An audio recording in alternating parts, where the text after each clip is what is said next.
That's half the fun, though. No, I like being a warm, cuddling your cozy sweetie. car.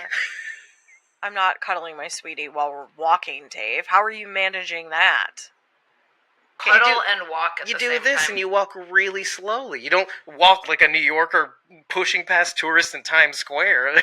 You just take your time. I mean, are you just holding hands? Do this thing. Are you like... Ew, why are you petting Evelyn? Poor Evelyn! What are you doing to this woman? Adoring we need to have a talk. Adoring What her, is that's happening fair. here? Man up, you pussy. Stop doting on her. Stop loving your wife. What? You don't love her enough because you're not willing to prostitute yourself.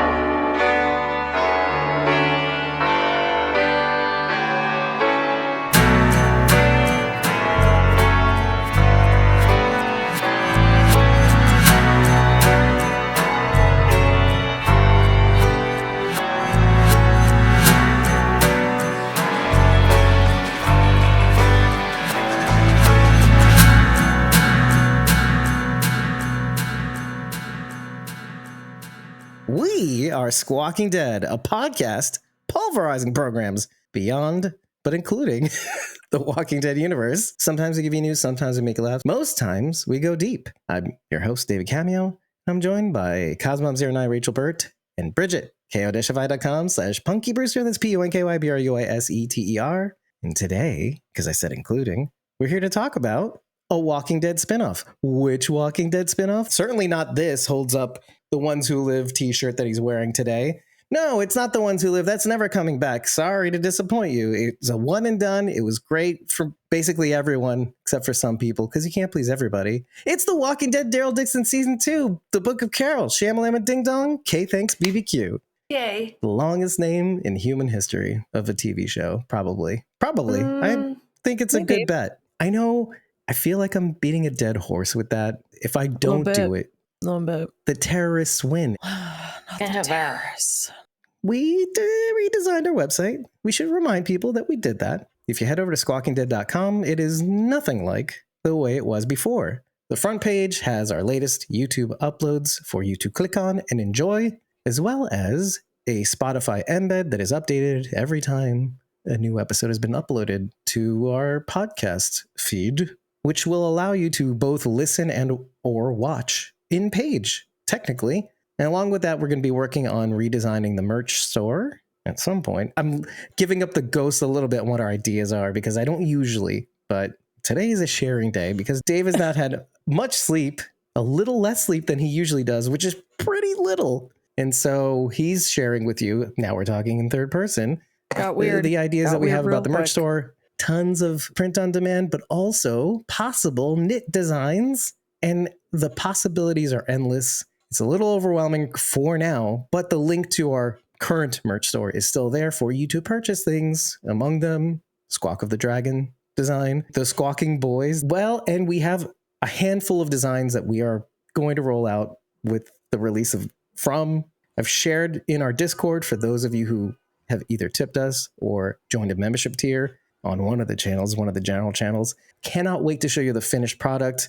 So far, there's been no argument between us hosts about some of these impending designs. So fingers crossed for me. Pray for me.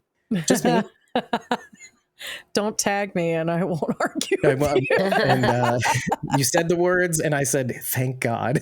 Like just moved on. If you're wondering where Sharondy is, well, one of our supporters, if you remember our Fallout coverage, Francisco, who's constantly in the chat, which was amazing, along with Karina, which is incredible, had warned us about the hurricane that was happening in the Florida region. We all started getting a little bit concerned because it was traveling north from Florida, and we were wondering if that would affect Sharondy. And then I started seeing videos about crazy stuff that's been happening in West North Carolina. Bridget, you'd mentioned. Western North Carolina, yeah. So Francisco was not the one who warned me about the hurricane because I already knew it was coming because I also live in North Carolina.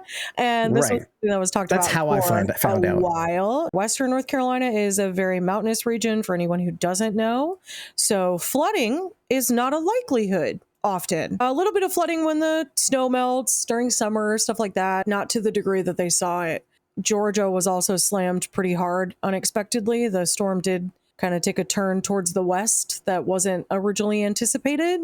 So we have friends who have been affected in a number of areas. I am very lucky. I live far enough east, weirdly, that I wasn't affected by a hurricane, which makes absolutely zero sense. No sense. But that's how it happened this go around, because this one went up the Gulf. I just saw a video actually right before we got on from Kaylin Mullins, who cosplays as Judith on TikTok, and she Very and her supportive, by family the way. have been deeply affected by the storm. She posted some footage of some flooding. They have no power, struggling to find food right now. So that's all very, very, very scary stuff. Not really ways to get out of where they are. Keep people in that area in your prayers. Western North Carolina was slapped hard. Sharon D and her family were lucky enough to be able to avoid any real damage other than like superficial damage to the area that they live in. There were a bunch of trees downed, blocking Tree fall, their right. exit, so they could not leave. But nothing fell on houses, and everybody's Well, I safe. think the big thing with her now is that she doesn't have power, and she She will doesn't have have power. Now, the roads are clear enough that For they a were week. able to drive, to recharge their phones, do laundry, kind of be able to get some stuff done. So that's really good. She lives really close to family. So the family came over and like used Mhm. chainsaws to chop up the trees so that they were able Yep. to get out of their driveway and get into town, where she did have service for like a minute. Yeah. I know. And then, then Like they went back home. reasons to not move away from family. Done. Okay. I wrote it down in my Yeah. imaginary notebook. Aiden was lucky enough to avoid it. He lives in Tennessee. Tennessee, so that was a highly affected area. Gatlinburg was drowning. It was pretty devastating to see how high the waters were there. Big tourist areas with lots of money for really poor rural areas, pretty devastated. So I don't know how that's going to go long term. I think this would be really hard on a lot of people. And a lot of people have died, unfortunately. Right. And so I think for our part, well, at least to explain the charity thing, obviously no power, obviously no internet. Yeah. Largely speaking, her internet was already pretty bad. If she tries to go on with her phone, it's going to be worse because of all this. Well, they don't even have service out there. A lot of people, especially Right. Asheville, which Charity is far enough away Like from, cell thank service God. is what you mean, right? Yeah. Yes, people are trying to drive into the area to find their loved ones, and emergency response workers are like just pleading, like, please do not. The reserves were going to bring in cell tower boosters to try to get everybody capable of communicating with their family again, to prevent people from coming in and looking for their loved ones, because the roads are gone. I could see the National Guard being involved. Cement roads are gone. I made this huge mistake. Don't start looking at these videos on TikTok, because then what happens afterwards is TikTok thinks you like to jerk off to disaster porn, and that's all it'll show you. Unfortunately, if you live in the area, it's all you're going to be fed. I wasn't even looking for it, and it's been across my feed Yeah. constantly. I'm friends with people in the area, and so It's so reflexive up. too, because you would want to know if things were happening in your area in a general sense, yeah, but of when course. this thing sort of happens, it's like, okay, I kind of know. Thank you very much. well, it just feels really helpless. Yeah, I could donate some money, but like not even really right now, but I can't do anything right now. Right. It would be Right. more of a hindrance for me to go help. It's a matter of figuring out where you are most useful. And so hopefully the governor will say something about that. Or if they haven't said it already, I'm not entirely sure. But as we record, because we have another recording tomorrow, maybe we can report on A, what's been happening with Charity, because she's our main gal. And B, hopefully if she comes on, she won't, From. If you haven't been watching that, Even you if should. she had power or She service. wouldn't. she- Right. Exactly. So we'll give you the 401 on her. And then if we find out anything more of significance that you don't already know, we can chip in a little bit with that. Hopefully keep you informed in some way. In preparation then for this episode, as we were waiting, Rachel, for you to arrive, I was like, well, I'll just go read a synopsis, get the brain juices flowing.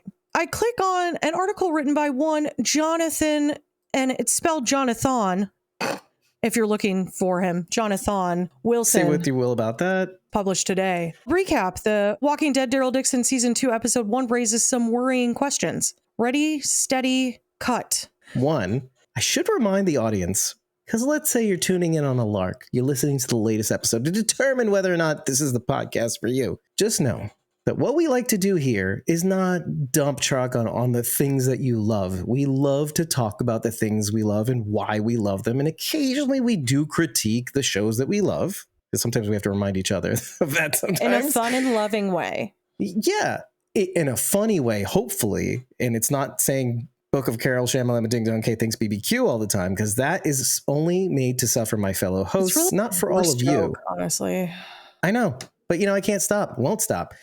The thing is, when Bridget launches into this, you should know we're doing it because it's a contrast to what we do. It's the reason why we did this is because we wanted to show you all the details of why we love a thing, and even in our own personal way, because we were just tired of getting the sass about the later seasons of The Walking Dead from such and such, Ika, and and all the other podcasts that we were just kind of like, well, A, this is low quality. B, is there a positive part to this thing that I'm listening to? Because I'm not getting it. And I kind of want it because I wanted to feel like I was sharing something with a bunch of people, because I'm looking at the episode. I'm like, that was cool. That was cool. No words on that cool thing. That's why we do this thing. So, for those who don't know, I'm a really big Daryl fan because I'm a basic B, but also because his life was really traumatic and so was mine. Same for Carol. That's why they're my two favorite characters. I'm very excited for this season. Anyway, the first episode was beautiful. I loved it. I enjoyed it. I hope you did as well. So I go to read this to rejuvenate the old noggin. This is the beginning of it, okay? Season 2 of The Walking Dead, Daryl Dixon, is subtitled The Book of Carol. I don't like that for several reasons. Yeah, duh, dude, nobody does. Book of sounds silly. Carol is far too normal a name for anyone to want a book about. That's ridiculous. But I do like its implications. The first season kept Carol's minimal involvement something of a surprise, but episode 1 of this new outing, it's the kindness of strangers, I can't say it in French, makes it clear that she's back for more than just a cameo. On the one hand, that's good. Daryl and Carol's relationship is one of the best in The Walking Dead storied and wavering history, and it'll be nice to continue to develop in its new surroundings. But on the other hand, it's my job to complain about things. No, it's not, sir. And this premiere did leave me with some reservations. It is no secret that Carol's arc in the show is about dealing with unresolved trauma, a lot of it seemingly relating to the death of her daughter Sophia, which occurred way back in season 2 of the main show. In the all-timer episode, Pretty Much Dead Already. Sophia's death was sad and formative, but it happened in the second season of a show that ran for 11. Since then, Carol has had plenty of time to be reminded of it. She's raised several children across multiple communities, suffered even more losses, and lived in the closest approximation of normality that anyone managed to build in the post-apocalypse. She has grieved and to some extent healed. So why are we doing this again? And my frustration with you, Jonathan Wilson, is that grief is not a one-way street, my friend. It's not like I just got over this now, and now my grief will never come back. Trauma doesn't work that way. So this is a really stupid hot take for you to have, in my opinion, as someone with a lot of trauma and baggage. It comes back in waves. And even when you think you're beyond it or you've dealt with it, it can still come back. Oh, yeah, that's the assumption, too. And that's not a good assumption. No, it can still come back and still cause some issues. I'm not going to get into too much, but I relate to Carol because of her history with domestic abuse. I'm not going to tell the whole story, but it involves a mild kidnapping of me, some would argue. Because that's what happened. It wasn't me anymore. She's detaching now from the situation. I'm detaching now. See, she's still not over it. No, I still wake up in a cold sweat, panic that someone's in my house. This is still a thing. And this is, I don't know, 8 years ago. I understand you can work through things. You can heal. I've done a lot of therapy. Rachel, I assume you can back me up on this. Trauma and grief does not work that way at all. Not at all. No. I think Jonathan has led a very fortunate life if he does not have to deal with the waves of trauma coming back. And it's never when you expect it. It's always at the worst time. And going to therapy doesn't get rid of it. It teaches you how to work through it when it sneaks up on you.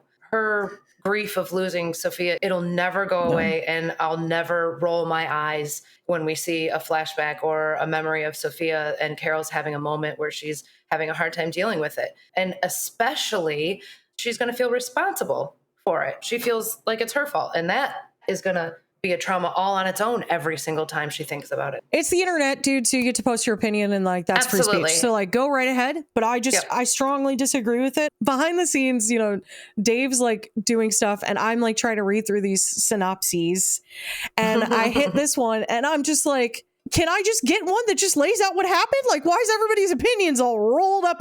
It's like when you go online for a recipe And you're like, dude, Oh my God, that long I don't verbiage. need your life story about how you got this recipe or why you used it. Back in the Please just day, my give me the recipe so great-grandmother- I can make it. Mhm. I'd like to make some crock pot chicken, and I just don't need your story about it. She herded horses and cattle, Mhm. and in the process of stepping on a scone, Oh she my figured gosh. out a recipe for hot buttered lemon crusted croissants. Yeah, nobody cares. What? Maybe other people are going to agree with Jonathan. They've never experienced this feeling. This is going to be very relatable for a lot of people. I think so. I'm actually really looking forward to that part of this. I think, Rachel, especially for you and I, it brings up a lot of things that have happened in our lives, being a woman and motherhood, but then also trauma that just occurs through like death of loved ones. And I'm really excited for Carol to work through this because I think it's really representative of something that has only started to become more freely spoken about in the last 10 years.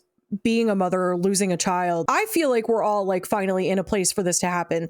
There was too much else going on in the storylines otherwise in previous years for this to really be like nailed into and talked about, because Sophia dies and then like shortly thereafter the farm is overrun and they're on the run and they're just fighting to survive. There was no time for grief. Was there later? Sure, a little bit, but Carol was grieving the fact that she felt like she had become a monster. And there were all of these other things that were tied into that. She didn't even want to think of herself as a mother because how could she be? She was so far removed from it. I also think that I've reached a point where I can admit that there is literally nothing Carol could do that would upset me. I will defend her with my very last breath. When has and it changed? bat Because her. you've said this on the show. Even watching the episode, there were And so I've many called you out times on I it was, too. Oh my I know. God, Rachel.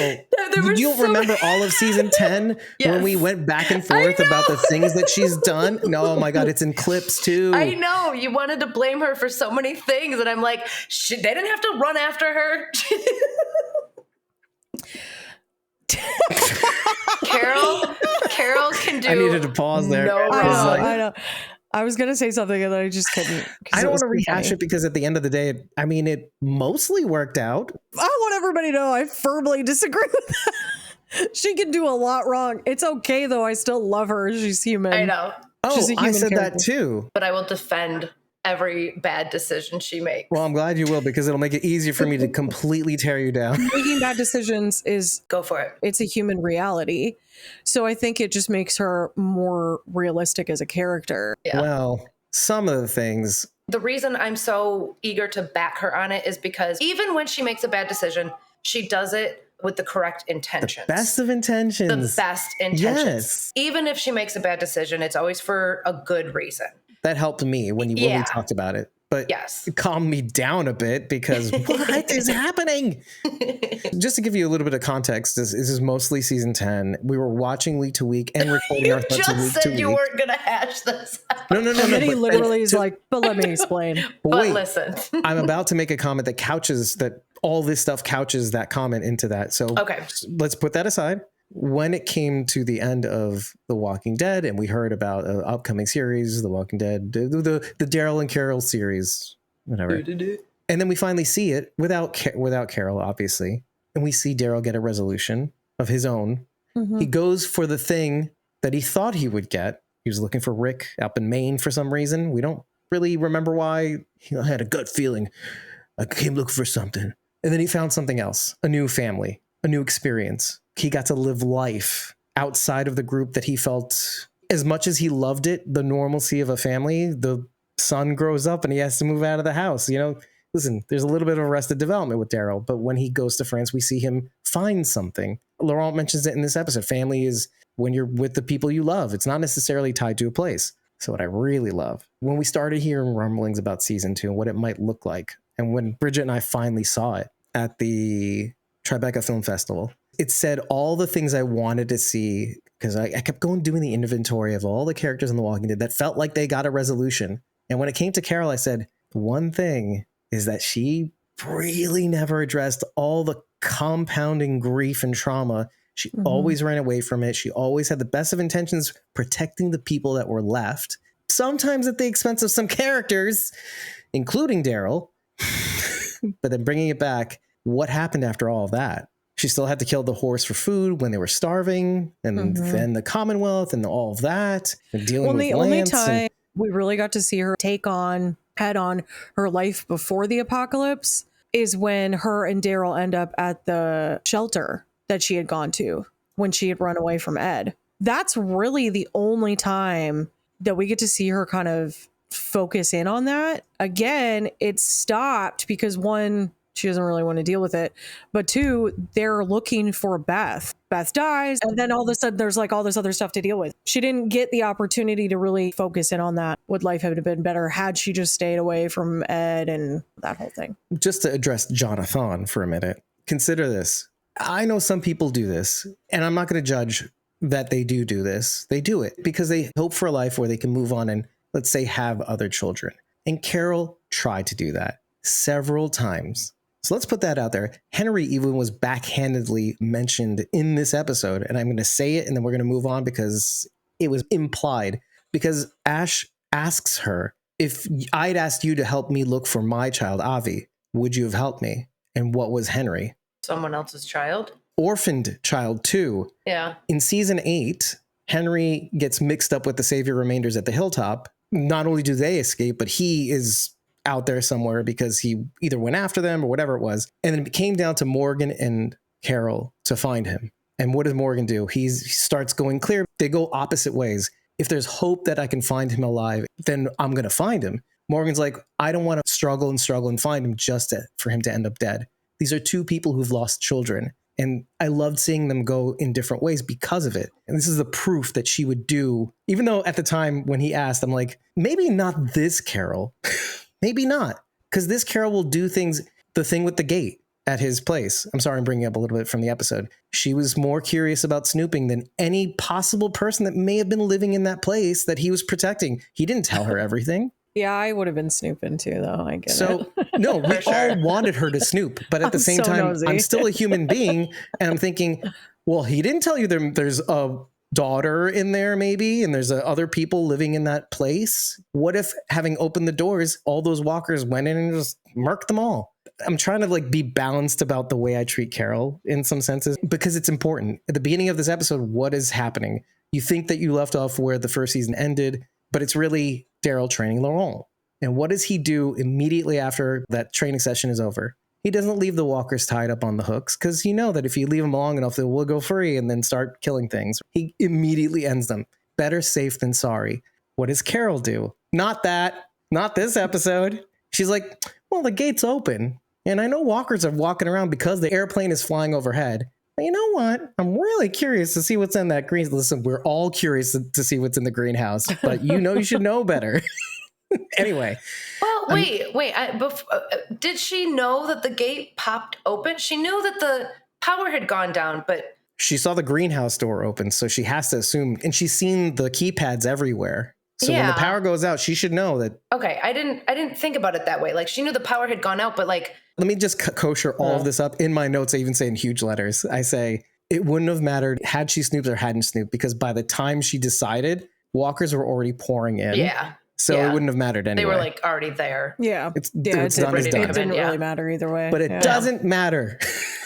Yeah. Anyway, I say this all to make a point. Let's assume everything I'm saying is on the money. She kept trying over and over again to have children or maintain some motherly figure to a bunch of children.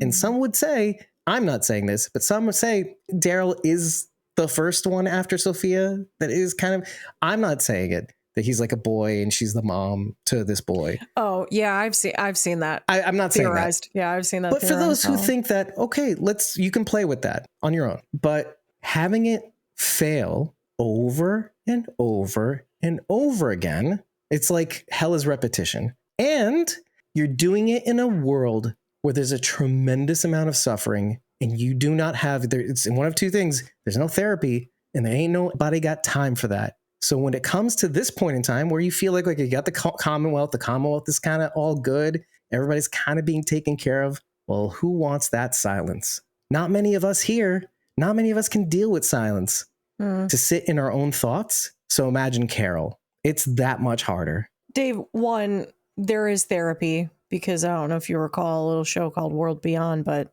It literally has a therapist in the first episode. Anyway, moving on. I just wanted to prove you wrong. Moving on. I have to say, how traumatic is that not only did your flesh and blood daughter die, but then every other child that you have tried to care for has died. Lizzie and Mika. And you would feel it is under your watch. Whether or not that is true is up to the viewer. I think you would start to feel like I'm doomed to never do the thing that I want to do. Maybe the problem's me too. Maybe it's the fact that I get involved. Me, Carol, from the heavens, something is being decreed. Lightning is striking throughout this episode because of the things she says. It is something that a lot of women deal with. And so I think this is a really relatable story arc. And I'm thankful that we're going through it. Despite people may feel that this is too disconnected from season 2, I can get that. You know what it shows me, Jonathan? Disconnected from season 2? You don't. Of The Walking Dead. The Walking you Dead. don't rewatch The Walking Dead endlessly like we do. And so I could understand why you would feel that way. But it is on in my house so regularly that it didn't feel that far away from me. Fair. Didn't. That's fair. That's a credit to this series because this happens and we have to kind of appreciate the fact that when they brought in these spin-offs, most of their spin-offs, the Walking Dead spin-offs, it could have easily gone the way of most spin-offs, which is it's so drastically different. Yes. And it's made by different directors and creators, which is fine, that it's completely alien to the source material. There's no continuity. They're retconning certain things that didn't happen or whatever. This happens in spin-offs. It has for these too, but yes, but it kind of makes them fuller. Because they have Gimple as like their chief content officer. Yeah, he's the chief content officer. He's kind of in charge of like making sure that all of these align to some degree. So yes, there's different directors. You're going to get different feels. Daryl Dixon has a very, I'm going to say this, I don't know if it's going to make sense. It's got a real Renaissance feel to it. Especially with the first season of Daryl Dixon. Yeah. For sure. Something about the score, must be locations. There's location, there's scoring, there's the cinematography, the fact that they're doing it on digital and taking it further than they would normally on the digital realm. Everything feels a little bit more natural, but a little bit more vibrant. Very Renaissance to me. Yeah. And they're taking chances too with certain characters and storylines. Yes. Banking on the fact that people will like this. Also, let's admit it, we should bring you back to when they were trying new things out. Not everybody liked Tales of the Walking Dead. And we're very vocal about why. Yeah. So when it comes to these series, in The Walking Dead, Daryl Dixon, Dead City, The Ones Who Live, all were probably improved upon based on that feedback. Listen, as negative as it probably was in some areas because it's the internet, it's not like you're not going to listen. I get the disagreements. I really enjoyed Tales of the Walking Dead. I know. Good. I'm just saying that they felt like maybe they learned from those experiences. Yeah, I get where that comes from. I mean, that's how it's going to be, though. These shows are not going to have the same rewatchability and same likability as the flagship show. It's just how it's going to be, dude. I mean, we're how many years in now to creating this content and this world? You can't just keep telling the same story over and over and over again. Sorry, Star Wars. If you do... Well, they tried not to. Like, they tried to improve upon the show, and that even went away. It's not going to be exactly the same. That's okay. I think Daryl Dixon is way better than anything we could have expected. That's kind of my point, is that you have to appreciate the fact that there's a lot of continuity. They even did you the favor of not making you remember Sophia in the barn, the way she felt. They even included the Cherokee Rose scene, which they didn't have to do, but they did it because, well, what if I'm just a random person just watching this for the first time and I don't rewatch The Walking Dead a billion times. Well, it's 11 seasons also. So like, because here's the thing, younger and younger people are getting into this now. The people that are watching this are like 18. Dude, I can understand you not wanting to go back and watch 11 seasons of a television show to get into this. Yeah, and you shouldn't have to. That's my point. It's a lot. And so they do the dirty work of catching up to the character. You've seen it once. So they're showing it a little bit again to kind of bring what you already know into the conversation or the scene. It is gratuitous, but it's purposeful. It's to make you feel certain things that you felt before so that you can incorporate it into what we're seeing now. Again, all of this to say, they did a really, really great job in contextualizing some of the actions that Carol made across many, many seasons, but also in this episode. Yeah. It also contextualizes the things that happen with Daryl too. I have to say, I'm wandering into an impression here. The amount of parallels and purposeful scene puzzling or scene editing, let's say, because near the end, it's Daryl, then Carol, and back to Daryl, then back to Carol. And you wouldn't do that unless this had a reason. And the reason is the inflection point. What happens at the end of the episode, not the Carol part, but the Daryl part. The munition explodes randomly when he has his sights on Janae, just before he's about to kill her. And then she leaves. When it comes to the plane, lightning strikes. I wrote in my notes, if I'm lying, may lightning strike me. Because she's been lying the whole episode. And lightning strikes the generator. I was like, that's things over. That's not happening anymore. There's no place for you to be safe now. So they have to leave now, even if there's maybe not even enough ethanol for this journey, by the way. So there's that. So they have to go now at this specific moment, or else they will never go. And they'll in the middle be of a storm. dead. Yeah. But the same thing for Daryl. He says to the song earlier, she is a vicious creature. And if we do not save these people, then they'll be dead. And if there's no use for them, goodbye. And so he goes after them. He has her in his sights and he can't kill her because the munitions explode and he's distracted and she goes away. Cool. All of this has a purpose. The fact that these two people are in two different parts of the world and they're having this simultaneous thing that, let's call it biblical, because there's enough of that those references when we're talking about Daryl Dixon season 1, but let's call it biblical. I called it Spooky Beta S with 2 dashes and then a T. Because I don't, even in my notes, I'm not cursing. But the commitment, Dave. The commitment I'm realizing is real. that even Ryan actually reads the notes. So it's just like, okay, let's just not swear in our notes too. Why not? Let's get used to not swearing. Anyway, the whole point is that there are a couple things in this episode that, one, that set the tone, but 2 is the inflection point that establishes the season. The tone is what Losang says to Daryl about patience versus acting, doing what's necessary. And then I realized there are a bunch of themes that are playing against each other. One of them is existentialism versus nihilism, doing what's necessary then or F it all. But then there's also another thing. There's existentialism and nihilism and transcendentalism. One is doing what's necessary in the here and now and also F it all, let's just blow it all up. Sometimes that's the audience. And then transcendentalism is relying on faith to seek a path forward, relying on something higher than yourself to find meaning in the things that we do. It's littered throughout the episode. Like, why train a kid who's destined for greatness? I'm not saying there's a good answer, but I'm paying attention to the question and how it's going to be presented in actions that happen throughout the season. Whoever thought that my college intro to philosophy course would ever come in handy? For Squawking Dead. I certainly did. I certainly did. I would be remiss if I didn't say that Rachel, when Dave and I saw this episode, one of the first things that we said when it was done and like we finally had like the room to breathe and talk to each other, because, you know, it was like the episode was over, then like the actors are out and you're like paying attention to that, all that. We both looked at each other and we're like, Rachel is gonna love this. I was so excited for you to see this episode. We left there and we went to like a bar together with friends and we were all kind of like buzzing with like, this was so exciting and this was good and I really liked this. But all I could think was like, Rachel's really going to love this and I cannot wait for her to see this because I really want to talk to her about it. It's as though she was almost about to tell you why.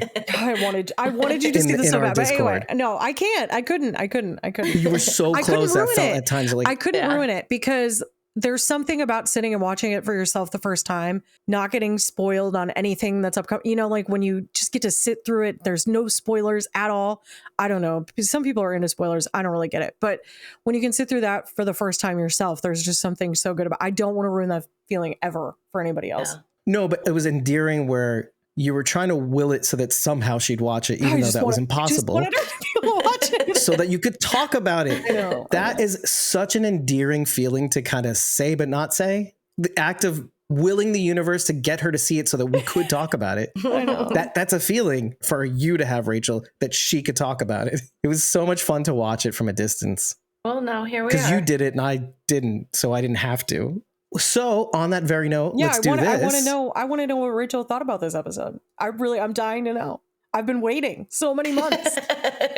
Let me kick it off with a question. In the context of what we've been saying about Carol can do no wrong, there's something to be said about when you realized that Carol had not processed any of this. You knew it intrinsically, but when you saw it on her face, because sometimes we theorize, we say, oh, she hasn't processed this, but we don't really know. What were your feelings when you finally saw that on her face, when she saw the entrance to the barn where she was going to sleep for the night and it turned into something else? That was a really powerful scene. There's a lot to say about the way Carol makes us feel as an audience, because we have seen her be such a convincing chameleon. We've seen her lie. We've seen her turn into these different people that she needs to be in order to survive and fit in and adapt. And she does whatever she has to do. My first thought when she's standing in front of the barn, she's having these flashes. I'm going to be totally honest. My first thought was, it's been this many years and she hasn't come across a barn, this type of scenario or maybe she, and then I immediately went, well, maybe she has, and we just haven't seen it on camera. Mm-hmm. This is the first time we're seeing her reaction to it on screen. Being at a barn may just be a trigger for her. And this is the first time we're seeing it in real time. And that moment was a huge scene for her and Daryl, too. When she sees Sophia coming out of the barn, it's Daryl that scoops her up and comforts her immediately and is there for her. Exactly like the scene when she discovers Henry and what happened to Henry. For lifelong fans, I mean, it really kicks you in the balls of your feelings. Definitely got me. That is accurate, though. I've never heard that saying before, but it really... She coined it. She coined it my just feelings now. in the balls. More accurately, did it surprise you that something new could be discovered for this character, that you didn't see this side of her visually? No, I don't think I was surprised. It was more like, I can't think of a word to describe it, but it made me feel sad, but also good that she could have these feelings. I'm glad that it's been this long and she's not jaded by everything. I'm glad that she's allowing herself to remember, maybe not the best thing to remember. She hasn't completely forgotten about it. Despite how long it's been, everything else she's been through, it's still in her memory bank. And it kind of sucks that it is. One could accuse her of having forgotten about Sophia. That's kind of why I said surprise. I would say it was more repressed than anything else, yes, right? Sure. Yes, absolutely. And especially after watching this episode, you realize how much she stuffed down. When she listens to accidentally, of course, to the therapy cassette that just won't eject out of the two other cassettes. By the way, the song choices themselves we'll get into a little bit. But when it gets to the therapy tape, it's her worst nightmare. More than silence is somebody telling her how to feel, what to do. Mm-hmm. Not because I'm an independent woman, I'm Carol, I'm Superman, whatever. Or like facing things in general. Yeah, she can face anything in the world. And I acknowledge that for sure. But having her face herself is the worst, especially for a chameleon, because you need your life experience of pretending that everything's okay to trick people into doing things. And so when it comes to trying to trick yourself, that doesn't always work when you're by yourself. So the next night when they're having dinner, obvious, not obvious, maybe, I don't know, immediately took me back to Alexandria during her Deanna interview tape. Yes. When she's telling this story about 100%, Ed. yes. And every little thing she says to Ash took me back to that tape. Oh, yeah. Absolutely. Absolutely. I mean, she didn't quite sugarcoat it as much as she did in the Alexandria tape. No, she didn't play it up to the same level. No. It was like it was like but somewhere it was in the just middle enough between was there. Real Carol and Alexandria interview tape Carol. And it did take me a second. I'm like, why is she, what's the point of, okay. Mm-hmm. But then I thought, what is wrong with the truth? Throughout the whole thing, I was thinking that as well. Good question, Rachel. Yeah. Because she is literally facing herself with Ash. I think some of it is... And that's hard for her. She is a master manipulator. It's a side product of going through trauma. I don't know what her life was before she met Ed, but I can only guess. Probably not great if she that's ended what I was up with going to him. say. You don't typically end up in that with nothing before that. There's usually, as my ex-therapist said, you are doomed to live out the melodrama from your childhood. Doomed to repeat the melodrama of my father being a not great person to my mother. I can only imagine, self-esteem wise, nothing. That's how you get stuck in those situations, is you just feel like eviscerated as a person. Could just be a way to like maintain control over the situation as well. To me, it was like she knew that this kind of story would play better. Maybe you can emotionally manipulate him into doing this more so than him risking his life for literally some 50-year-old dude. He's probably supposed to be like in his 40s in the show, but it's Norman. Anyway. I don't Stretch. know. Yeah. I don't know. Late 40s, maybe. Why would he risk his life for this fully grown man? That makes the truth sense. maybe Yeah. could work, especially if you developed a real connection to Ash and like spent time talking to him. But the problem is she doesn't want to build the connection. She wants to hold him at an arm's length because that's where she holds everybody. So she's never really going to show her full hand of cards to anyone. Fair. And Fair. to a certain extent, Daryl, too. I get that. She's pushed Daryl away too in a lot of different The instances. friendship bracelet scene Yeah. tells you everything in season 10. She only pushes Daryl away when he's there. Yes. When he's not there, she is constantly grabbing for him. Yes. But when he's there, she's like, okay. But doesn't that say something about her psyche? Like that's so accurate Yes. to someone who has like super self-esteem issues. So relatable. Yeah, it's incredibly relatable. Like I want you to be around me because you are my person, but when you are Yep. around me, I But am that's not enough. good. So please do not Yep. stay. Go do something else. Because what if it's me and all the kids? And yeah. I mean, it's very, very, very well written in that regard. Yeah. Among the things I mentioned earlier about this versus that and inflection points and setting the tone, and then you add all this. What? We ate so well. About the inflection episode. tones, it reminds me of when you read like the Lord of the Rings books, these epic tales. Because your characters are apart, it just flips back and forth chapter to chapter who you're talking about. And yet you're saying the same similar things or similar things are happening across. Yeah, well, like, oh, universes this or person's whatever. in danger. Oh, and now we're not even going to find out what's happening because we're moving on to the next point in the story. We're going to find out what's happening with this character. And now this character's in Because danger. then how does that we're gonna relate to flip this back to scene the or other this one now. Yeah.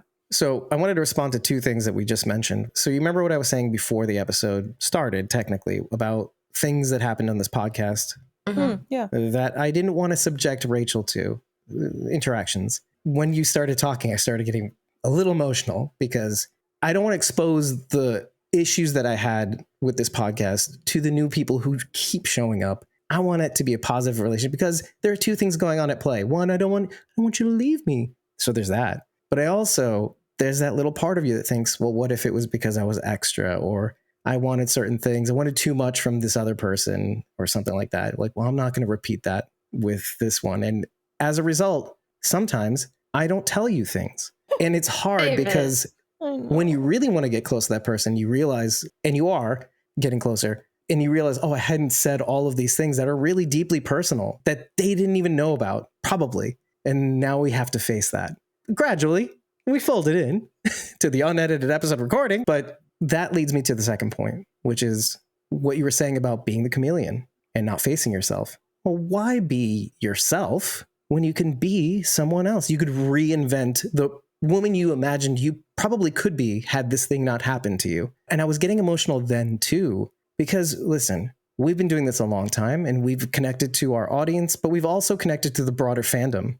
And some of the things I have seen, I'm going to use the cosplay community as an example, because there are some people in the cosplay community, but this is a broader sense about people in general, where they can feel like they're themselves, quote unquote, when they put on something that makes them feel like they're putting on their familiar, let's say. It could be a furry thing. It could be a Walking Dead character. I'm just using, because cosplay is pretty broad. The furry thing threw me off, Dave. Well, especially the furry thing, because, just to kind of why that's important. It's not the furry thing itself. It's the fact that you're in a full bodysuit with a mask. And so you feel like you can do anything. You're protected. You're cocooned. It's a suit of armor. It's a new fascia with which you can show your true self. But is it your true self, or is it just the self that you want to be? It's your ideal self. But it isn't, though. Your ideal self is embracing who you are and having fun. That's what cosplay should be. When I know that it's different for different people. It's a term used in minimalism quite a bit, because the goal is that you would let go of things that are weighing you down mentally and emotionally that are in your life. But our ideal selves tells us, like, no, I have to keep that because I am going to repair those genes one day. I just haven't done it for the last 2 years. Yeah, I feel like you're calling me out right now. That's not who you are. So your ideal self is that if you could be exactly as you envisioned yourself in your head, that's who you would be. But you're not that person, because if you were going to be that person, you just would be. you'd have taken step one to be that person. Correct. Because it's It doesn't always a mean process. that you can't change stuff to become that person. You can become self-aware enough to say, I am going to repair these genes now that I realize that they've sat for 2 years. I am going to take the active steps. Or you go, you know what? This is no longer worth my energy, and I'm going to let it go, and I'm going to move on to something else because my time and energy is better spent somewhere else. What are you saving it for? Because it's not even the thing itself. It's, one day I'll lose the weight to fit in these pair of pants. But why hold on to stuff that makes you feel bad about yourself? Exactly. Anyway. And I've been doing that lately, by the way. This is totally off. No, this is it's very, off. This but is anyway, very, that's very important. No, it's not. This is a perfect conversation because it's so apt. Because you're wondering, wouldn't it be great for her to bond with this character? She doesn't even want to bond with herself. The road she's even taking is very difficult to basically manipulate this character in the way that she always does. But it's hard to watch because you're just lying to yourself. This character is you. You think it's not you. Oh, it won't get me. The wolf won't get me. No, you're speaking to the representation of you, of your life. The wife left them when he was a kid. Well, technically, that's what happened to Sophia. Ed left her when she was a kid. And then because Pelletier, he's in France, the French name, Pelletier, whatever, Pelletier, some people say. They did such a good job of addressing this to the point where you could still look at her chameleonness and realize it's not holding up, but also that this is a disaster, hopefully, that doesn't come. But the fact that Ash keeps coming for more, there's something there too, by the way. And hopefully it doesn't lead to disaster between those two. Hopefully Ash doesn't have to die for her to find out. Oh, that's come on. all I've been that's thinking coming. about. Ash was a goner the second they announced him as a cast member. The second Carol showed up on his property, Ash was a goner. Poor Ash. I know. What do you I feel bad think, for Bridget? the guy, but I mean, you're right. You're not wrong because of history, but I think because we've come to expect it, I think really good writing would maybe lead down a different path. Hopefully. So I don't know. We'll just have to wait and see. Only time will tell. I think he's a likable character. So oh my God. And I'm so thankful that it wasn't like one episode and he's out. Well, I need your reaction to this. The fact that A, nobody noticed my mustache a few weeks ago, but also B, we're not going to acknowledge Rachel's witch's hat right now. No. We just took it for granted. It's just a fact that she's wearing it. So I don't feel the need to point it out. All right, well, there you go. You know what? The people who are watching don't deserve to know. That's right. We do have an audio podcast. This is why I said it, by the way.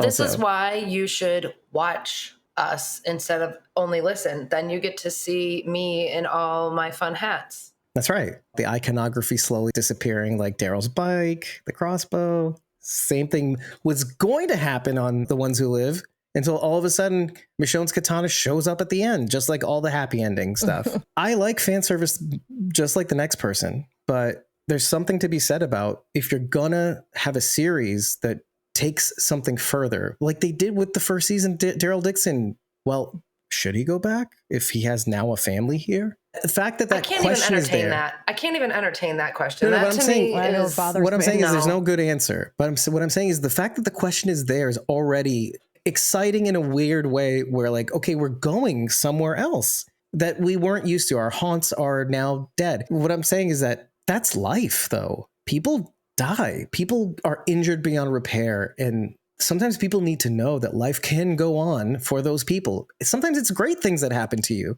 Like Carol, if we keep doing the same thing over and over again and expecting a different result, and there's nothing wrong. Like, I feel it sounds like I'm judging her. I'm not. But you can only do it so many times. You can only trick other people so many times. And when it's time to face yourself and it doesn't work, how many times are you going to keep trying? We want shows to have growth.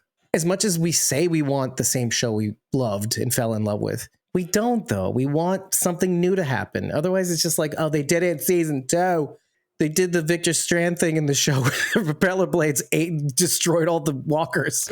Oh, yeah, that was mentioned. Like, I love how they completely unacknowledged it in the after show. It was mentioned in the drunken discussion at the bar in New York City. Yeah. The fact that they used the propeller to kill the zombies. So like, they've already in season 5 of come on. I like that, but it wasn't exactly the same. The idea wasn't to kill the walkers. They were just trying to fly out of there, and they happened to be taking some walkers out with them. It wasn't. Victor was trying to get back to the other people after being tricked by Logan. They were guiding them into the propellers on fear. They were. Yeah, That so they was can the take weapon. off though. That But was- it doesn't they were matter. I using was it just as the illustrating a weapon. point that like I know, that's the but- kind of weapon that would call people out But of it's BS. a good weapon. Here's the thing. It comes from a Romero movie. It's from Dawn of the Dead. This isn't even a Walking Dead thing. It's not even Indiana Yeah. Jones, you mean? Dawn of the Dead, the original 1979. Please don't punch me if that's not it. Oh. It's my favorite movie. If I'm wrong, I'm going to be so mad at myself. There is a zombie with a really tall forehead, and he walks into a helicopter blade. That's where that even comes from, that like trope for zombie movies. And it's definitely been done and And done The and Lost done Ark and done was and done. 1981. Yeah. So it's just something that happens. I'm not gonna. Yeah, I ding was him like, for I it. hope Dawn of the Dead was 1979, but I don't remember. Oh, it's 1978. Damn it. Well, it's earlier, even still.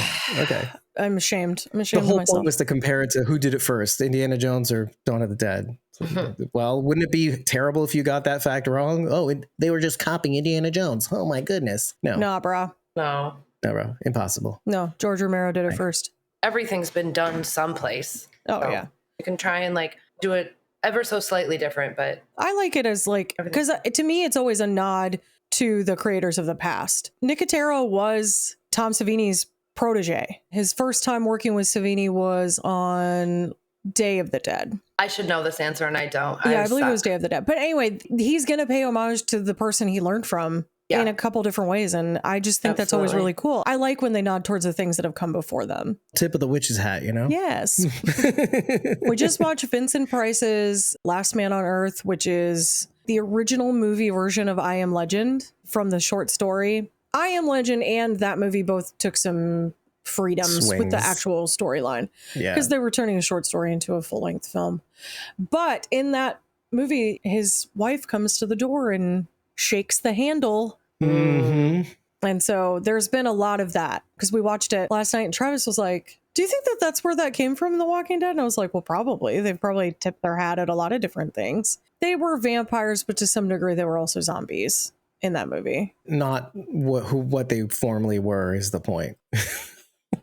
Well, and speaking of wives of characters who were on The Walking Dead that were significant to some people, Morgan Jones sort of got a reference, kind of like Henry sort of got a reference in this episode when Losang is doing Aikido. Oh, yeah. Yeah, I did And actually doing the like training? that. Yeah. Mm-hmm. I would say that it's completely innocuous, if not for the fact that maybe Walking Dead purists, fans, might take this as sort of a, well, he says it later, the pacifism, but that maybe Losang is a Morgan replacement of all life is precious. And then we may see how that is exhibited throughout the season if I'm going to throw a crazy thing out there. So strap in. Maybe the animals are people.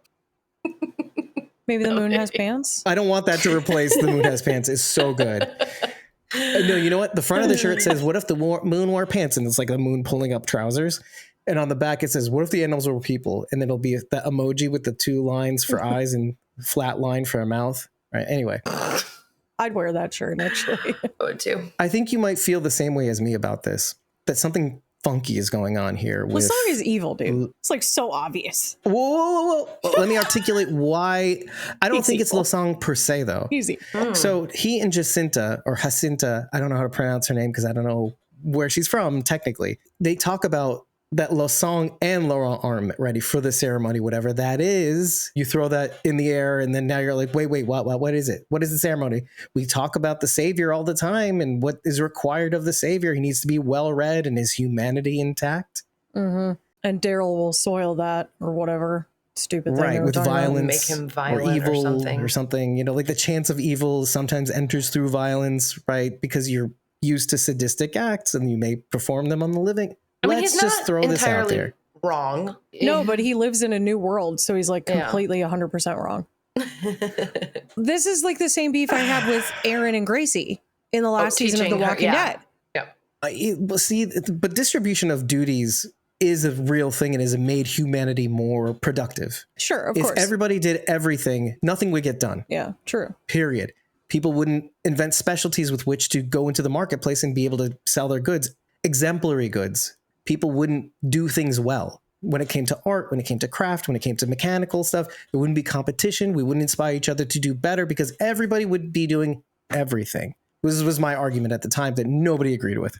Because if we're about to forward humanity and we are all doing everything at once, well, wait, what if things are starting to pick up and we're starting to be able to defend ourselves? Well, distribution of duties is a real thing. There should be a bread maker focusing on bread all the time, not always protecting the place. I agree with that. But when you're living in a post-apocalyptic world, much like I think this is important now, it is important for you to know how to do several things, because what if you're the only person left? I don't disagree. I think there has to be some sort of balance depending on where you live, where the conditions that you occupy in life. My tension with that was you can't throw it all on Aaron and Gracie, because they are hopeful that they are going to live in a world where a child shouldn't have to murder a thing or person. Love that for them. Yeah. I think it's a wee bit premature.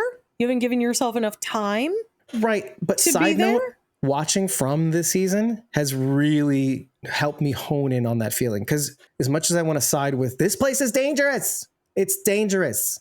There's a party that's like, I understand why people feel like, oh, this is going to be the thing that helps us. So this is the hope that it exists in all people gets me to think, okay, I can excuse that, because who would want to live in a world where nothing is possible? Nobody. What's the point? So I don't fault them. Anyway, this does go back to the episode, because what is the deal? What is Laurent meant for? Because I started to think that in Judaism, there's a thing called the red Angus, which is translated from para aduma, which is an unblemished, pure red hair all over. I heard about no patches, completely red calf, right? That is meant to be sacrificed in order to, now this is a heady concept, but we have this thing called, it's not translatable very well, but translates literally to pure and impure, but it really isn't that. It's a spiritual impurity. When you are in contact with a dead body, or somebody who's been in contact with a dead body, this is one of those clear examples. Or a third remove thing where an inanimate object was in the same room as a dead body. You become spiritually impure, and this ritual helps you to become pure so that you can serve in the holy temple, let's say. I'm boiling it down so fast. Yeah, you are. I've actually heard that they found these calves recently. In Texas. Yeah, they've been breeding them. It's crazy. Anyway. But the conditions by which an animal were to exist to be able to make that sacrifice is almost impossible. And maybe that's even on purpose, is my theory, by the way, that there's no way of going back, that sometimes things are permanent.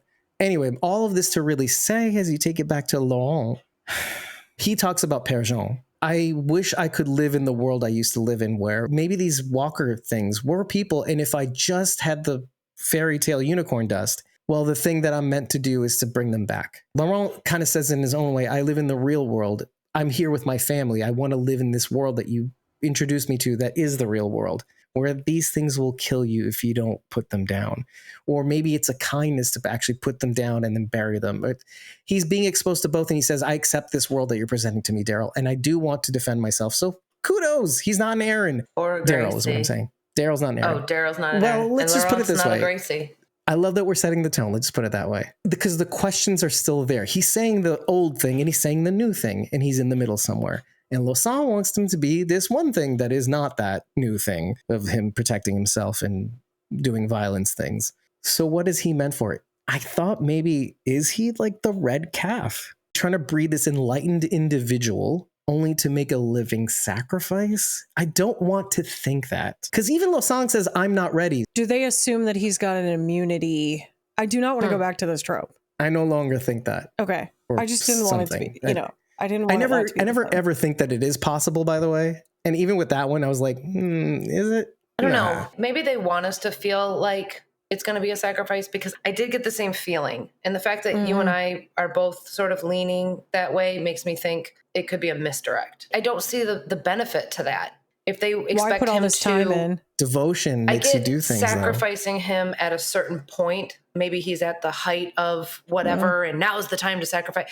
That makes sense. The stage in his purity, let's say. But what we've heard so far, what we've heard so far is that he's supposed to lead a group of people. If they sacrifice him, he can't lead anything.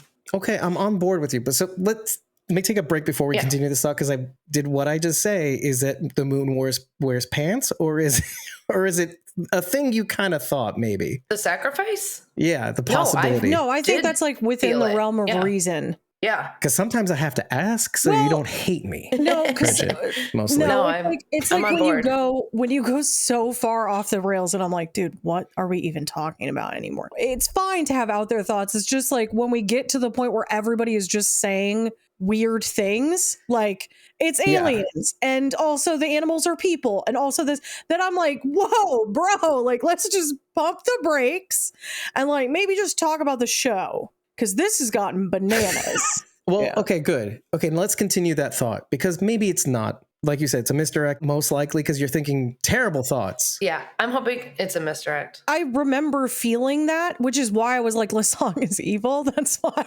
like, Too good to be something true. about it is Also, like, he's just so I don't know if nice. it's a red herring or what, but something about it is like, bro, I don't trust you.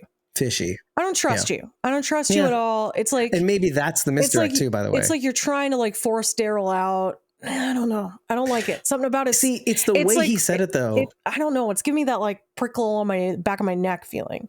My spidey sense.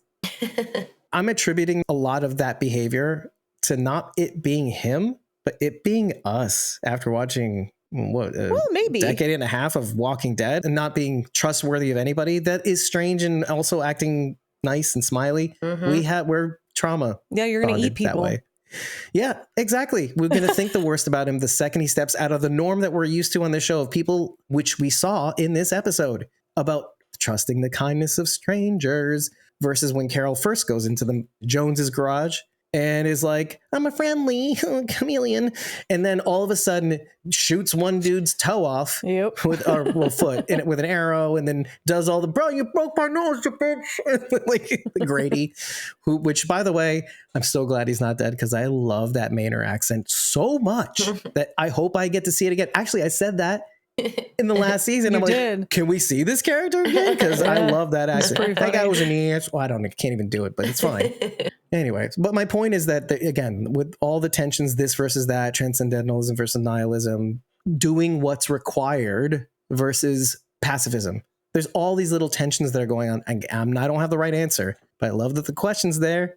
So when it comes back to Lasong, I thought of one thing that while we were talking, do you remember that movie? I think it's Eddie Murphy, The Golden Child? Oh, yeah. It could be something like that, where you have a child leader, let's say, and he's enlightened when we do what he says. Just took me way back. Yeah, I know. Especially since he's making a revival right now. It made me think of all those movies. What you're talking about, because I don't. It would be similar to the second season of Buffy the Vampire Slayer. I see. Now I don't know what you're talking about. I don't know That's what that fine. means either. Well, okay. The premise is basically this: you have a child who has not been corrupted by life. You train him up to be protected and learned in all things: history, philosophy, spirituality, all this stuff. And then you train that child, still a child, to be a leader, a spiritual leader for everybody in the country, let's say. The evil version is the second season of Buffy. I think he's called the Anointed. Anyway, it's a kid that they turn into a vampire, and he's meant to like lead the vampires. Yeah, it was a pretty dark story. It's based in the thing. Yeah, okay. It's like a good version of that. Yeah, that's a real thing in cultures.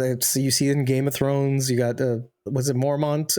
Lyanna Mormont. Lady right? Lyanna, yeah. Sharon screaming at us right now. I know. No, you idiots. Okay. That's not how you say it. Right.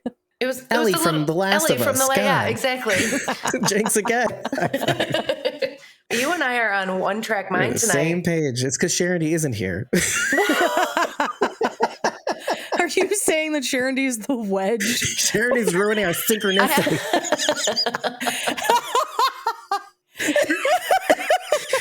It's so stupid. It's so stupid. It's really dumb. So let's move on to song choices, because some of these are damn choice. The first one she tosses out the window because it ain't her.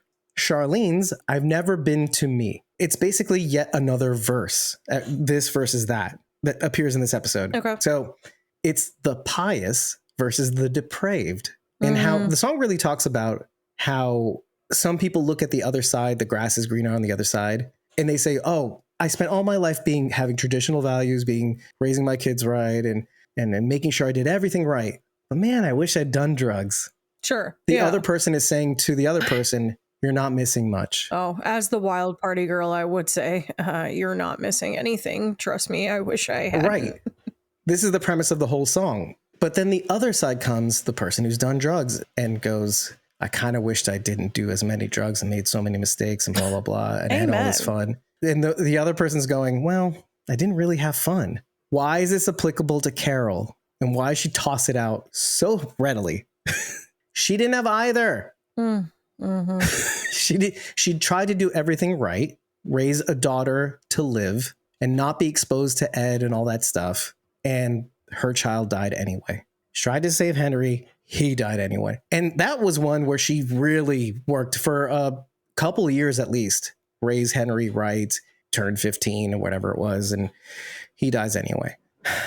But the opposite isn't true either. Do you think Carol, at any point in time throughout the entire time we've watched her, have fun, do anything for herself necessarily? It was always really kind of for other people. Who can in a zombie apocalypse, honestly? Well, you steal a kiss and have a baby here or there, Rosita, and all these things that people think they have. She was happy for a minute with Ezekiel. We just didn't get to see it. Yeah, and she also had a really nice time with Tobin. That's right. Yeah, true. For like Tobin was great. That was a great romance. I loved that. Yeah. That we also sort of didn't really see. We saw more Ezekiel than we saw Tobin. Yeah. So my whole point being is that she wasn't either of those things. Not really. She didn't get to have fun is a big thing. A relationship is one thing. Building that thing. Is it fun? I don't know. We didn't get to see it. We didn't see the body. So we didn't see the fun. So she throws it out of the car. She's like, F you. You're confronting the thing that I didn't have either of. Say she even did have fun, but both times it ended. Violently. Once horribly, and the other time like just not super great. So yeah, no. She doesn't want to be reminded of that either. Yeah, it's like you're damned if you don't and you're damned if you don't. Yep. Damned either way. So the second song, quickly turned off, is Sooner or Later by the Grassroots. And I regard it as a jab at the carolers, that Caryl-ers, because they're exactly like the songwriter, the person who wrote the song, which is, quote unquote, I got this from a website that I'm going to probably put up the meanings of lyrics and also the setting in which the song was written. A man is trying to win the heart of a girl who does not want to love him. So he says. She doesn't love him. She's allegedly afraid because of past experiences. True, right? Obviously. This is in parentheses though, so take it with a grain of salt. He tells her that she will succumb to him sooner or later. Sorry, I could not keep my unamused face, because isn't that... No, wait. Okay, I didn't give my disclaimer, and I should.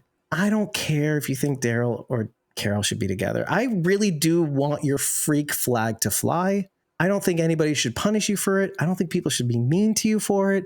I may disagree with you. And yes, I was having fun there, right? The song choice kind of just tells the story that you seem to tell online, which is totally, I know it sounds like I'm not okay with it, but I am totally fine with it. It's just that if you take that step, this is who I'm talking to.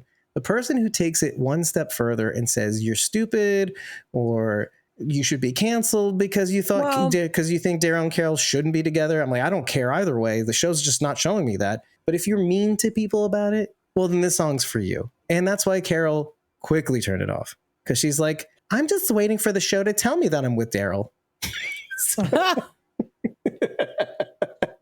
See how I brought it back around? Their love is perfect, exactly how it is. Right. Thank you. I agree. I have a point of contention, but that's not for this episode. What? It's not for this episode. It's fine. I'm going to plant the seed here, and I'm going to say... I'm sure it'll come up later. They're probably better off without each other. Remembering each other fondly. Oh, no. Their bond can exist until the end of days, but not... I love them as best friends. That's my thing. I love them as best friends, I think. But best friends sometimes don't talk to each other for 40 years. Well, that would be really sad, though. It's sad when that happens. Sure. They have been apart for a while. For quite a while. It's a seed I want to plant. It's for discussion for another time. And it's more of an argument rather than this is what I believe, because I really don't care. It's just going back to the caroler thing. Let your freak flag fly, but I'm going to call it as I see it. Don't be D-bag about it. Yeah, don't be bad about it. And I'm not going to say you're wrong, Rachel. Don't post all over Twitter about how Norman's wife is the worst because she's keeping them apart. You're the worst. You're the worst. Come on, stop making stories up. I am not a hardcore No, I'm caroler. not. I was being ridiculous there. No. Sorry, I was being ridiculous there. If they end up together, then they end up together. But I honestly don't. You live in the real world where if it's not going to happen. I think at this point, those two love each other more than any other two people we have seen in this entire universe. Say it out loud. Then whom and whom? Any other couple. You want me to go there? No. That's not making the episode either because I am afraid of our audience sometimes. See, this is what I'm talking about. Well, it's okay. You can't really compare it though. I mean, it's a different kind They're of very, very, very different. I think it's a very good thing. It's a great thing. I love that there's different examples of how people interact with each other. I think that's excellent. I love that representation. Yes. And I think if either one of them ever found a significant other, say Daryl's fallen in love with the nun. Isabel? Whatever her name is. Is she a nun even anymore? Not a conversation point, but it's something to think about. Was she ever really a nun?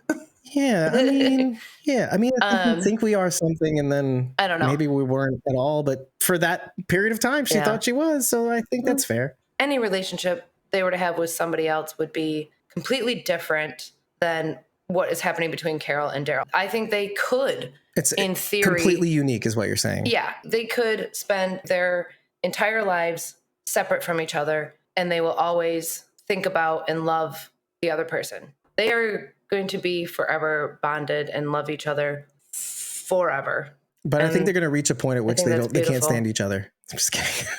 I mean, doesn't that happen in love too? It does indeed. Yeah, it does.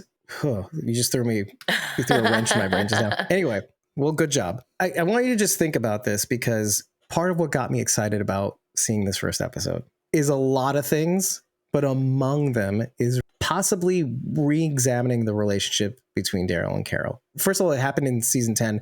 I had to reevaluate what this was because she went away, she came back, she's acting weird. But then you zoom into this episode, and part of what I liked, and I mentioned this at the series finale of The Walking Dead and subsequent conversations, which was Carol never got a real resolution to all the pain that she suffered. That's one thing. Two, the fact that we're addressing it now, some of that pain, probably a majority of that pain, or whatever her experience, and the reoccurring nightmare of having hell repeat so many times for one person that should never happen to. What if their relationship was predicated on some sort of, after Sophia died, the fact that you were there for me, there was that, but I still will keep you at arm's length.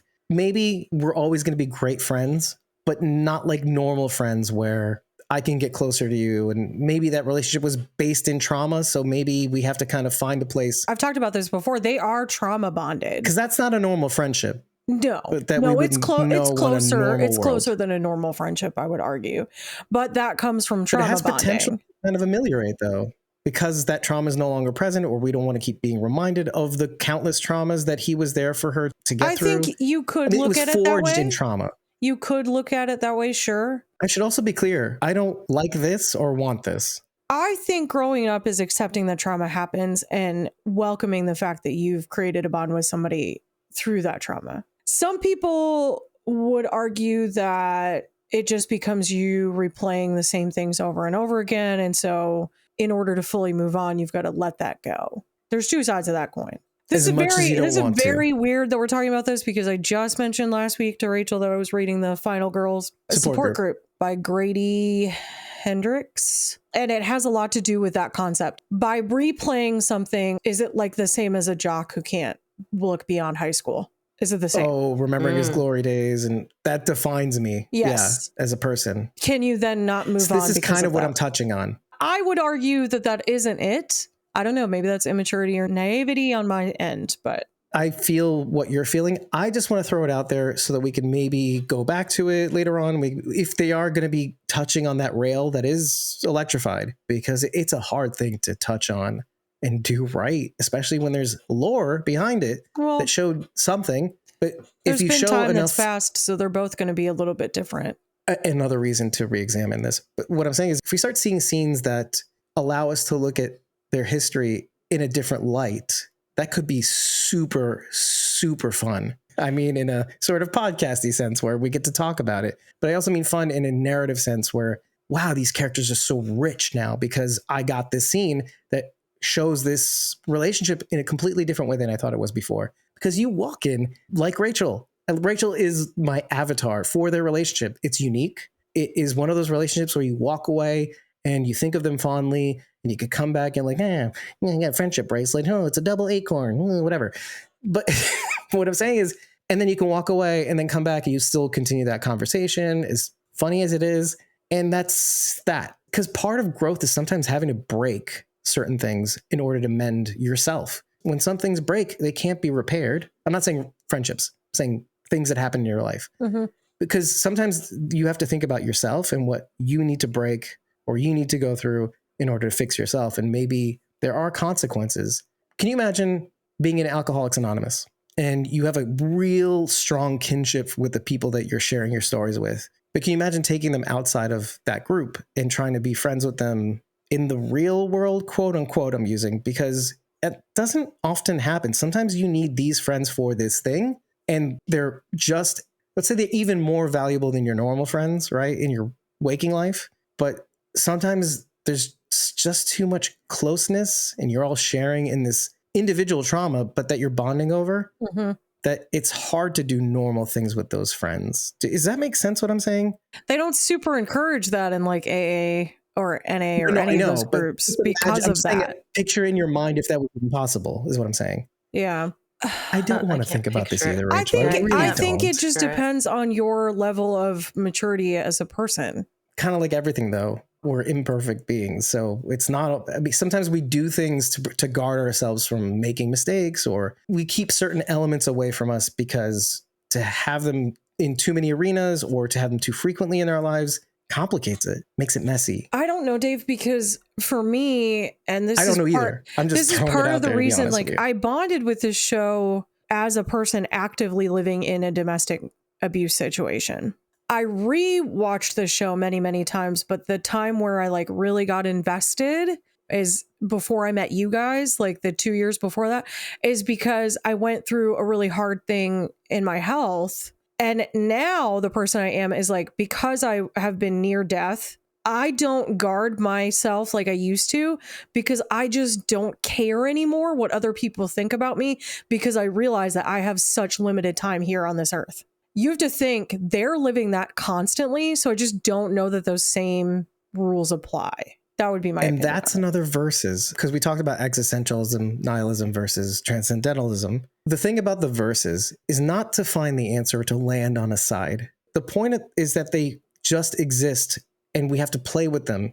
And sometimes it's not as simple as both sides or two sides of a coin. Sometimes it's multitudes. And sometimes we're here and sometimes we're there. And sometimes we edge a little bit closer to transcendentalism and being a protector and wanting better for each other. Sometimes we're here like F it all. Sometimes we want to trick people to get in our way so we can take a plane to France to find my friend, but I'll say it's my dead daughter. I wonder what she's doing now. What is she into? Is she into, well, she couldn't even think of anything she was into, which did not surprise me, because sometimes it's hard to keep lying about things that are painful. But it's just one of those things where sometimes we land on different sides in the multitude and we try to find out what's better for us now, which is why I'm loving this writing. She didn't get to know Sophia as she existed in the apocalypse. She died too early on. Even though it's 2 seasons, that's only like, I don't know, it's like we're talking a couple few months. weeks or whatever. It's Yeah, like, it's like, really... That's she must have had a whole life with her, up until this but point I'm just saying, that we didn't like, get to see. Giving him that answer as though it was the thing she liked before the apocalypse, that doesn't make any sense. It's been so long. And she didn't have the time to get to know Sophia in the apocalypse to see where would her interest have lied. Would she have been really into archery, or would she have been really into, I don't know, the loom? The loom! I get it. Yeah. Let me just put it this way. Regardless of that fact, A, it's sad. It's Super telling sad. because she's informing the audience, because it's not for him, that she hasn't had time to think about this. And like, oh, what could she have been? What could she have been into? I know she was into this, but I can't even remember what this was. I guess what I'm trying to say is I want to see moving way far ahead. Take, for example, season 1, Daryl Dixon. He went for one thing, finding Rick, and then he found this family. Whatever happens after that, who gives a damn? There's obviously something there. I'm curious to see if she will follow a similar journey. Her journey was to bring back Daryl Dixon because one of her is back. And what family is she going to find? What truths is she going to uncover by the end of this? What does she look like? Because Daryl kind of looks a lot different than the Daryl we knew. Yeah, I mean, we got a glimpse of it with We Ain't the Walking Dead at the last season, nay, almost the last episode. Or was it the last? It was the last episode. This takes it a whole lot further into its own story. Listen, I had my reservations about Carol coming to I think a lot of us did about coming to the Daryl Dixon, the Walking Dead Daryl Dixon. I'm no longer having those reservations. I'm really excited to meet this Carol that hopefully we'll get that has a resolution of some kind and becomes, well, the second stage of The Walking Dead enables the person that you were meant to be. I think for a lot of what we saw on The Walking Dead with Carol, it's her idealized self that we mentioned earlier. But I think a lot of it, she may have the same arrested development as Daryl when it comes to having a loving relationship for starters, but to having a full life of her own. It's very, very normal for abuse victims. To live through others? No, to have arrested development, to like not develop beyond that point. Psychologists see it a lot in people who become addicted as well. So like alcoholics don't mature beyond the point of when they started drinking until they can get into recovery and get beyond that. It's like your brain stops processing information because it's too overloaded. And the same thing can happen with trauma victims. It's like your brain can't move past that point, and so you're kind of stuck in this weird limbo. So you're like not really fully the adult because you haven't like fully processed everything. I think it's why we're finally seeing growth out of Daryl, is because he is finally processing some of this stuff. Forging his own path. The stuff we didn't even know about. It was from before even any of the trauma that came with the apocalypse. He's got trauma way back. Started in his childhood. He's finally getting to process that and getting to kind of move past that. And so we're going to see a lot of growth there. And I want to see the same growth out of Carol. Well, see, I think the thing that makes Carol unique is that we learn to see her a certain way, empowering. You see her throughout The Walking Dead. There's a version of her that exists in the world that is such a badass. But then we forget that, wait, that is great. Maybe we've taken her for granted. Timid Carol is still in there. That's still her deep down inside. When you get out of that abusive situation and you realize you finally have control over your life again, Dave, it looks a lot of different ways. For Carol, it looked crazy in the best possible way. But I think for the normal watcher, it's easy to take that for granted that, oh, she's so great. It's badass, whatever. It's surprising to see her reach a new level finally. Like, because this level was already pretty great. But we take it for granted that, well, that doesn't mean she's a full person. And that's what's been great to see now. And then we're seeing this other side of her that has not been addressed. Yeah, she's super tough and can do anything, but it's at the cost of her own heart. Heart, ambition. What ambition? For herself? Nothing. No, yeah, maybe nothing. And that's sad. I want to see Carol on the path to healing. It's never going to be 100% because, like I said, Jonathan Wilson, trauma and grief are like Jonathan. They come back. Jonathan. They do come back. Never forget. They come in waves. Hashtag. Well, and it's not ever going to go away, but if she can learn to navigate through it, and that's the thing, she doesn't have the proper tools right now. She was never taught the proper way to navigate through this trauma, so she's just feeling it in its full force. It's like literally getting hit by a wave and being sucked down into the undercurrent, and you're just drowning, and you are flailing around trying to get out because no one taught you the proper way to swim to the surface. You make it worse fighting it instead of getting through it. Maybe you should have listened to that tape. Maybe she should have listened. Yeah, she probably should have listened to the tape. Yeah. But isn't Ash the tape, but in a way that Pretty she much. He said the words. Sort of He accept. He's Yeah, a I know. digestible version of the tape. Yeah. Yeah.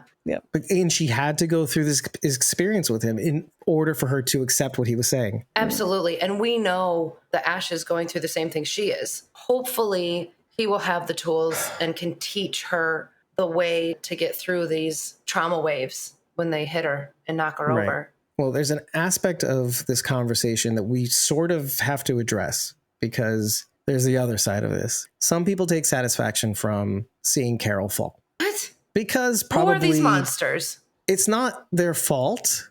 In some way, like everybody's responsible for their own actions and their reactions on the internet and whatnot, whatever. They are, and they truly are. there's a part of the fandom that really wants Daryl and Carol to be together. We mentioned that a little bit, but that then gets transferred onto people who really love Carol, who say things about other ships or about other people that aren't very nice, to say the least. And so that causes a reaction from those people to say, well, all people that like Carol are this or that. That can be the most horrible thing you can say to somebody, period, that you would never normally say to a human being. Over a freaking TV show, dude. It's insane. And that's just the foundation, is that it's a fictional television show about people that you invest in a fictional world. The thing is, and this is a broader conversation that we need to have as a society, is that when people have an opinion about the way they see the world and they don't agree with it, you brought this up in the pre-show, by the way, you have an idea about the world and you want to share that with people and you want to try it out, and somebody doesn't agree with it. But not only do they not agree with it, they moralize it. When they moralize it, it makes it easier for them to attack you on a fundamental level because you are the evil, right? Even though you're trying to do something really good. You're trying to do something great for people to benefit from, because you have to take them down by any means necessary. It doesn't matter if they distort your idea or your words or your truth about why you're doing the thing to benefit others. You have to moralize it because there has to be an evil. There has to be something to fight, because I can't look at myself. Maybe this goes back to Carol more than I thought, but it can't be myself, right? It can't be my life and all my problems.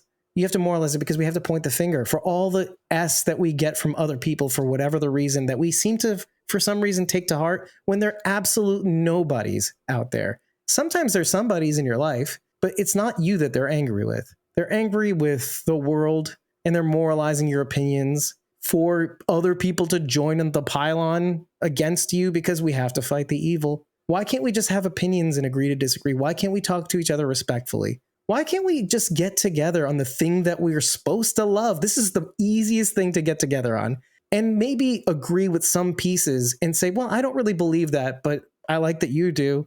I happen to think something different. I'm not moralizing that opinion because A, it's fictional, like you said. It's fictional. It's made up. It's fictional. Has no bearing on society whatsoever. But the reason why I'm even bringing this up, because now I'm moralizing, is that it's destroying us.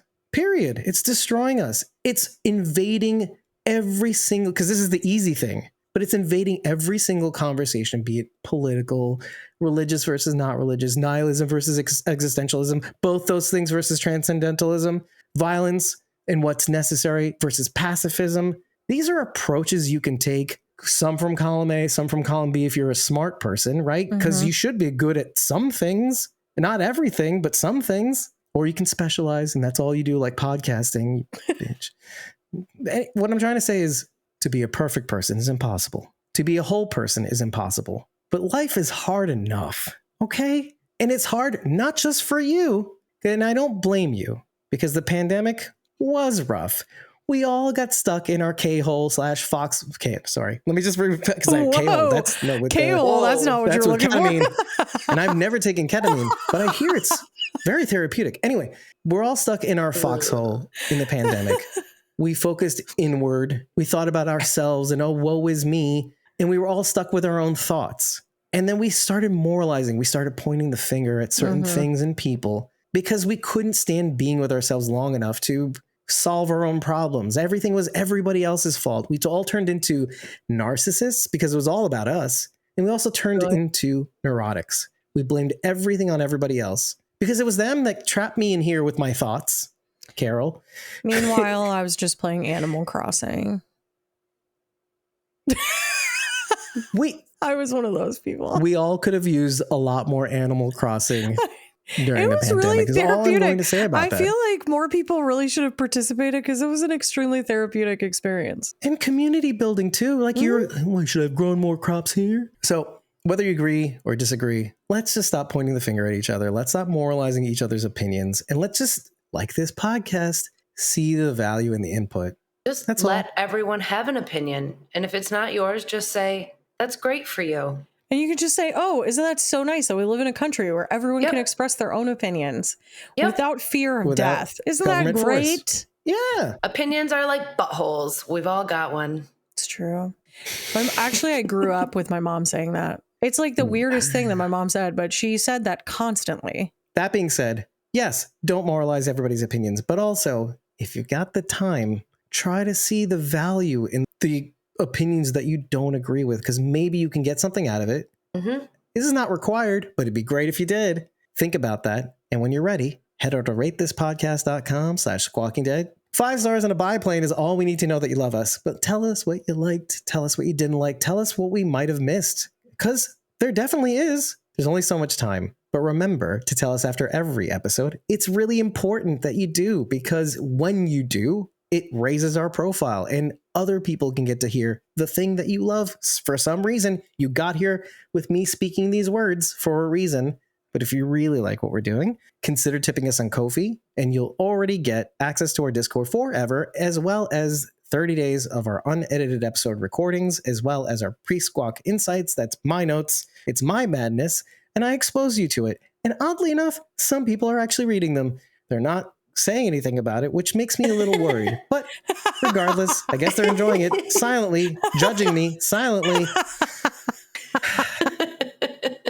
That's awesome. Thank you for your support already as far as the tipping goes. But if you think about this, consider joining a membership tier on either patreon.com/squawkingdead or ko-fi.com/squawkingdead, because it allows the party to keep moving. You'll get more perks, more access to our Discord, including the logistic channel where we discuss when we're going to record as we're figuring it out. And if you happen to join the Whisperers, Survivors, and Grade M tier, you'll get a free classic t-shirt upon signing up, the ability to join our Jackbox Games live streams whenever that'll happen, as well as 50% off in the merch store. Now think about this. If you happen to join the Survivors and the Grade M tier, you can show up alongside us saying, Dave, the moon wears pants, stop talking, giving us your thoughts with every single episode breakdown.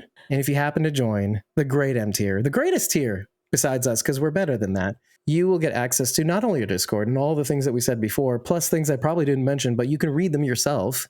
On top of that, little cherry on top is access to our core role on our Discord, which includes the core channel, wherein you'll get the behind the scenes conversations.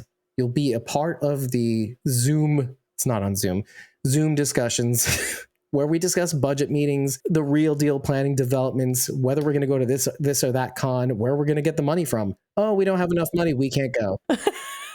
So consider joining the Grade M tier. It's our producer tier. In any case, I've been your host, David Cameo. So that's Cosmom0 and I'm Rachel Burt. And there's also Bridget, ko-fi.com/punkybrewster. That's PUNKYBRUISETER. Hopefully we'll see a new video from her very soon. I'm hoping. God, but I know I'm nothing. And always with us in our hearts, we got Sharon D.A.K. Blazy Gardner, who, spare a thought for her, send her a DM at BLAZYGAR. Just say, hey, thinking of ya. DENER. Did I say that right? Yeah, send her a nice little comforting message. She'll eventually get them when she has power. When she travels into town.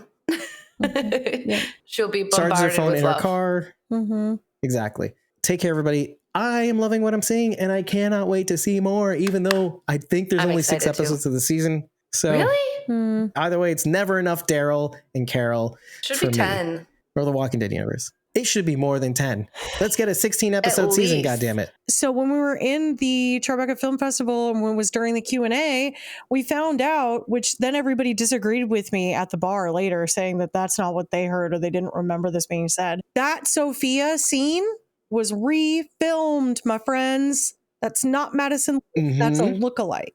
They hired a little start girl to finish. that looked just like her because Carol is updated in it, because those would have been recorded on film. I guess maybe it wouldn't have been spliced as well. I don't know. But so was the it wouldn't have looked Charity as good. Rose scene.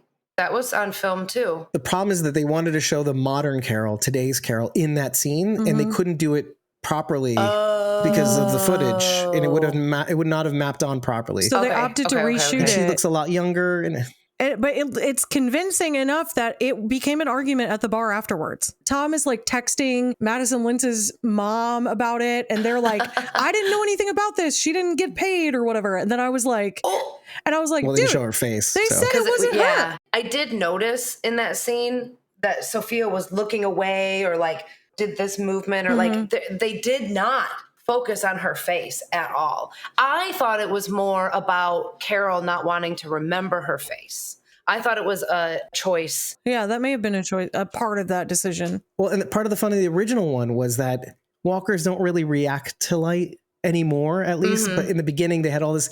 It's a way to kind of retcon that confusion over what these things should act like. Rocks on windows and climbing fences and running in some cases. Well, and she was This was stepping over yet another way. bodies and limbs. Yeah, to kind of write over that a little bit.